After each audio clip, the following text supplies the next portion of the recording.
মাইকে ঘোষণা দিয়ে ছাত্রলীগ ছাত্রদলকে নোয়াখালীতে মাইকে ঘোষণা দিয়ে পিটিয়েছে। মাননীয় সদস্য আবুল হাসনাত, কুমিল্লা 4। ধন্যবাদ মাননীয় স্পিকার।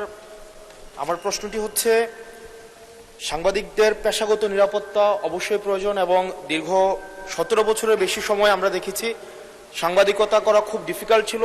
সেই সময়েও ঠিক সেই সময়টিতেও অনেক পেশাদার সাংবাদিক তারা পেশাদারি দায়িত্ব পালন করে গিয়েছে। আমার প্রশ্নটি হচ্ছে, আওয়ামী লীগের সময় যেসব সাংবাদিক পরিচয় দিয়ে যারা গণহত্যা, যারা ভোট চুরি, গুম, খুন, ব্যাংক ডাকাতি, সেগুলোর বৈধতা এবং সম্মতি উৎপাদন করেছে মিডিয়াগুলোতে, এবং যারা আজকে সরকার দলে আছে বিএনপির সর্বোচ্চ নেতা বর্তমান প্রধানমন্ত্রী, উনাকেও বিভিন্ন ষড়যন্ত্রকারী দেশদ্রোহী হিসেবে আমরা দেখেছি বসুন্ধরার ইস্ট ওয়েস্ট মিডিয়া বিভিন্ন সময় নিউজ করেছে।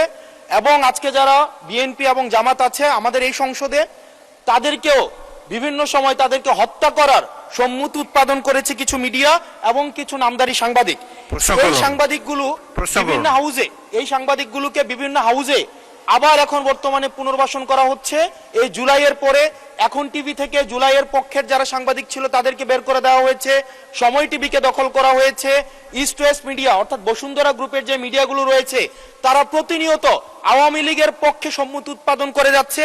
গতকাল মাইকে ঘোষণা দিয়ে ছাত্রলীগ ছাত্রদলকে নোয়াখালীতে মাইকে ঘোষণা দিয়ে পিটিয়েছে। সেটাকে উদযাপন করতে দেখা গিয়েছে বসুন্ধরা ইস্ট ওয়েস্ট মিডিয়াকে এবং কিছু টকশোজীবীদেরকে।